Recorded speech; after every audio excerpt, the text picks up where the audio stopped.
अस्सलाम वालेकुम नाज़रीन, मैं आपको खुश आमदीद कहता हूँ। आप मेरा वीडियो चैनल देख रहे हैं। मैं डॉक्टर अमजद तुफैल आपसे मुख्तलिफ मौज़ूआत पर वीडियोज़ शेयर करता हूँ। आज जिस मौजू पे मैं आपके सामने बात करना चाहता हूँ वो एक ऐसा मौजू है जो इस वक्त हर पाकिस्तानी के दिल की आवाज़ है। हर पाकिस्तानी जानना चाहता है कि हम आज जिस सूरत हाल में हैं वो कैसी है और क्यों है, इसके पीछे कौन से मुहर्रकात हैं, और जाहिर है आखिरी और सबसे अहम सवाल कि हम इससे कैसे निकल सकते।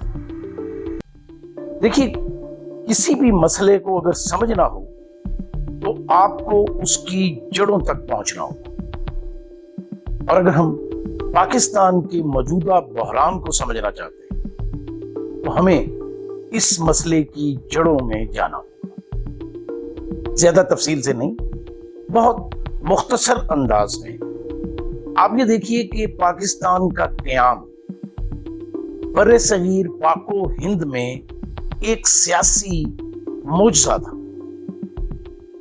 एक बात तो तय है कि बर्रे सगीर में अंग्रेजों की आमद के बाद जो सियासी और माशरती तब्दीलियां हुई थी और जो नए तसव्वुरात जमहूरियत के हवाले से यहाँ मुतारफ कराए जा रहे थे, उसमें लोगों की गिनती अहम होती चली जा रही।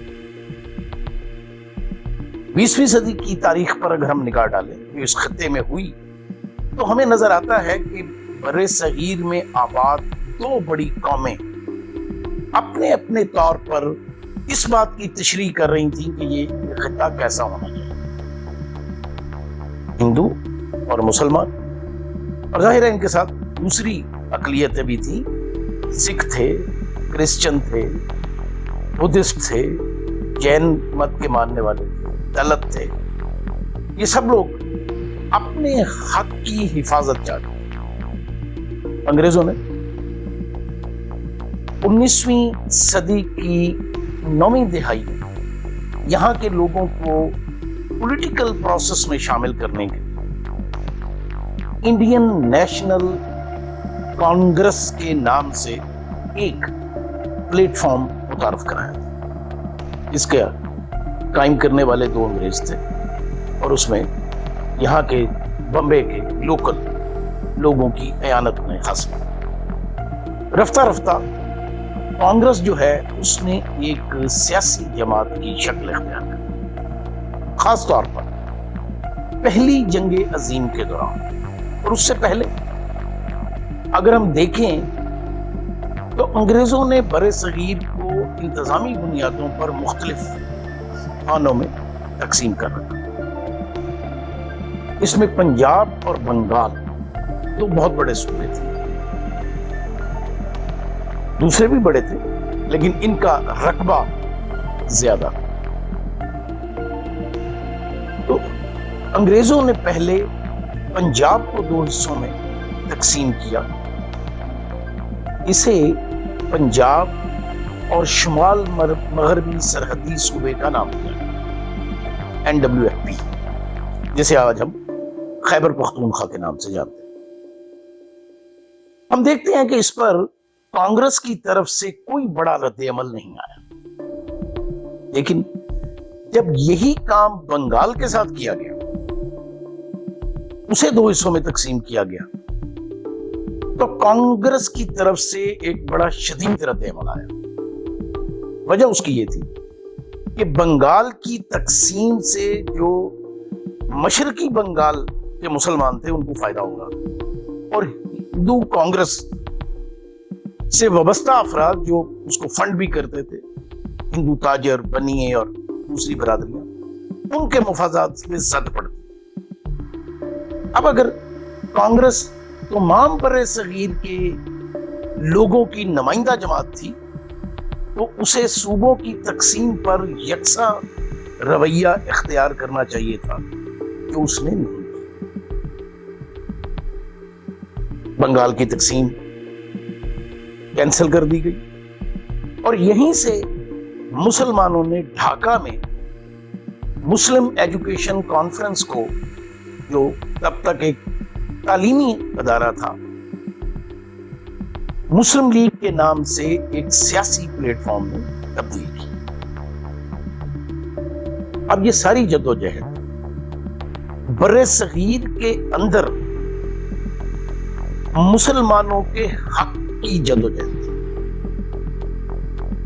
अब हम देखते हैं कि जैसे जैसे बात आगे चलती है, तहरीक खिलाफत हो, लखनऊ पैक्ट हो या कोई और सियासी मामला, कांग्रेस हमेशा मुसलमानों से अलग खड़ी दिखाई देती। कांग्रेस में बहुत से नामवर मुसलमान शामिल थे, कुछ आखिरी दम तक कांग्रेस में रहे, जैसे मौलाना अबुल कलाम आजाद। बहुत सौ ने कांग्रेस के रवैये से दिल बर्दाश्ता होकर अपनी राहें जुदा कर ली, जैसे कायदे आजम मोहम्मद अली जिन्ना। और एक दौर में जब बर्रे सगीर के लोग कायदे आजम मोहम्मद अली जिन्ना को हिंदू मुस्लिम इत्तेहाद का सफीर कहते थे, क्योंकि उन्होंने कांग्रेस और मुस्लिम लीग को नजदीक लाने की कोशिश की थी और उनके दरमियान लखनऊ पैक्ट कराया था, ताकि ये दोनों जमातें मिलकर अपने सियासी हक के लिए जदोजहद करें। लेकिन रफ्ता रफ्ता उन्होंने देखा कि कांग्रेस के अंदर जो हिंदू मेजॉरिटी है वो गैर महसूस तरीके से हिंदुओं के मुफादात की लंबरदार बनती जा रही है और उसको बाकी अकलियतों के और बाकी रहने वाले लोगों के मुफादात से ज्यादा दिलचस्पी नहीं। हम देखते हैं नेहरू ने जब एक रिपोर्ट पेश की कि हिंदुस्तान के सियासी मुस्तकबिल का नक्शा कैसा होना चाहिए, तो उसके जवाब में कायदे आज़म मोहम्मद अली जिन्ना ने 14 नुकात पेश की जो मुसलमानों के हकूक की तहफ़्फ़ुज़ की गारंटी पर मबनी थी। फिर हम देखते हैं सेकेंड वर्ल्ड वॉर हुई, उससे पहले जब यहाँ 1937 में इंतखाबात हुए और उन इंतखाबात में मुस्लिम लीग बुरी तरह नाकाम हुई और कांग्रेस एक बड़ी जमात के तौर पर उभरी, लेकिन मुस्लिम लीग का वजूद तो था, उसके पास सीटें भी थी, असेंबली में उसकी आवाज भी थी। मुस्लिम लीग ने कहा कि हमें आने वाली वजारत में हिस्सा दिया जाए। कांग्रेस ने साफ इनकार कर दिया। यहां से मुसलमानों और कांग्रेस की राहें हमेशा के लिए जुदा होना शुरू हो गई। 1940 में लाहौर में करारदाद पाकिस्तान, जो पहले करारदाद लाहौर थी, फिर बाद में इसे करारदाद पाकिस्तान कहा गया, मंजूर हुई। और ये करारदाद इस बात को सामने ला रही थी कि बर्रे सगीर के मुसलमान एक अलग कौम है, एक छोटी सी अकलियत नहीं है। इस मौके पर जो कायदे आज़म मोहम्मद अली जिन्ना की तकरीर है वो अपने अंदर बहुत कुछ सुना। उन्होंने हिंदू मुस्लिम डिफरेंसेस के ऊपर तफसील से इजहार किया और कहा कि एक कौम का हीरो दूसरे का विलन है, तो ये दो कौमें इकट्ठी नहीं रह सकती। ये वो जमाना था जब सेकेंड वर्ल्ड वॉर जारी थी। अंग्रेजों को इस खित्ते में मजबूत इत्तेहादियों की जरूरत थी जो जंग में उनकी मुहब्बत करें। कांग्रेस ने ब्रिटिश एम्पायर को प्रेशराइज करने के लिए किसी भी तरह के ताबून से इनकार कर दिया, जिस पे वजारतें डिसॉल्व कर दी गई। यहां मुस्लिम लीग ने ब्रिटिश एम्पायर के साथ चलने का फैसला किया ताकि वो मुस्तकबिल में अपने मफादात को महफूज रख सके। और फिर हम देखते हैं 1940 मार्च 1940 से अगस्त 1947 तक एक बड़ा मुख्तसर लेकिन बड़ा जद्दोजहद से भरा सफर, ये ख्वाब देखने का सफर, ये अपने मुस्तकबिल को अपने हाथों से बनाने का ख्वाब देखने का सफर। ये सफर था कि हमने किसी की ताकत के सामने नहीं झुकना। ये ताकत चाहे برطانوی امپائر کی مائٹ ہو یا ہندوؤں کی میجورٹی. اب ایسا نہیں ہے کہ مسلم لیگ یا قائد اعظم پہلے دن سے یہ چاہتے تھے کہ یہ بر صغیر تقسیم ہو جائے.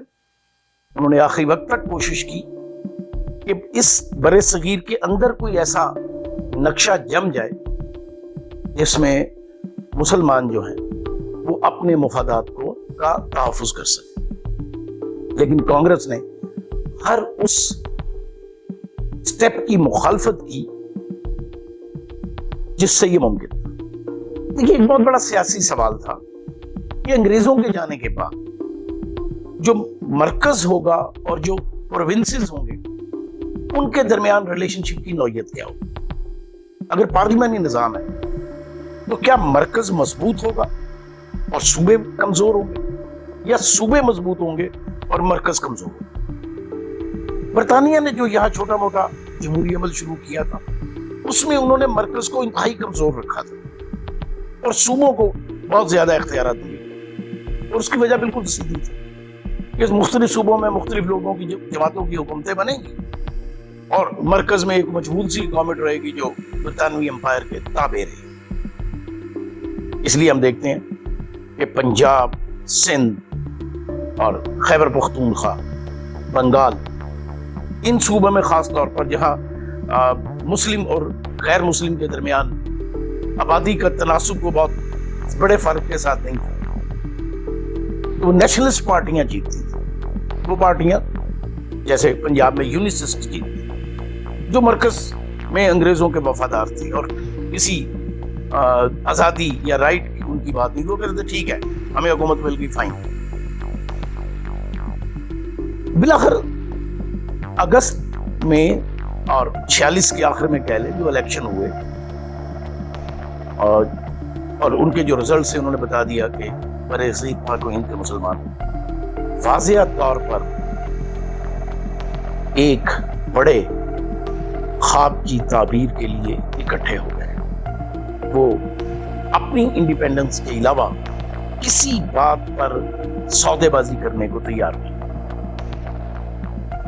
پھر پارٹیشن پلان آیا، بر صغیر کو 2 آزاد ریاستوں میں تقسیم کر دیا گیا. تقسیم کے درمیان جو دھاندلی کی گئی، جو خود سرحد کے نشان ڈالتے ہوئے جو بدعنوانیاں کی، ان کی ایک اپنی لمبی داستان ہے. لیکن ہم اس سے صرف نظر کرتے ہوئے اس بات کی طرف آتے ہیں کہ اگست 1947 میں وہ خواب جو بر صغیر پاک و ہند کے مسلمان دیکھتے آئے تھے ان کی تعبیر، اس کی تعبیر سب کے ساتھ لوگ اس خواب کے لیے اپنا سب کچھ لٹانے پر تیار اور انہوں نے لٹایا. 47 میں جو خونریز فسادات ہوئے اس میں لاکھوں لوگوں کی شہادتیں ہوئی، لاکھوں لوگ زخمی ہوئے، عورتوں کا ریپ ہوا، بچوں کا قتل عام ہوا. وہ ایک ایسی گھنونی واردات ہے جس کا تصور کر کے دل آج بھی لرز اٹھتا ہے. But to be very frank, ہمیں یہ نہیں سمجھنا چاہیے کہ اس میں سارا قصور ہندوؤں سے ہوگا. مسلمانوں نے بھی اس میں اپنا حصہ ڈالا. میرا موقف یہ ہے کہ یہ برطانیہ کے استعمار کی طرف سے سوچی سمجھی ایفرٹ تھی کہ اس بر صغیر کو اس طرح تقسیم کیا جائے کہ یہ آئندہ ایک دوسرے کے ساتھ مل کر نہ بیٹھ سکے. میں اس کی چھوٹی سی مثال آپ کو دوں. 47 میں جب بر صغیر تقسیم ہو رہا تھا، انگریزوں کے پاس ایک ہیوج سول اور ملٹری سیٹ اپ موجود ہے. جب بڑے شہروں میں، پنڈی میں یا جلندر میں یا امرتسر میں یا لاہور میں فسادات ہوئے تو برطانوی فوج نے آگے بڑھ کر ان فسادات کو کیوں نہیں روکا؟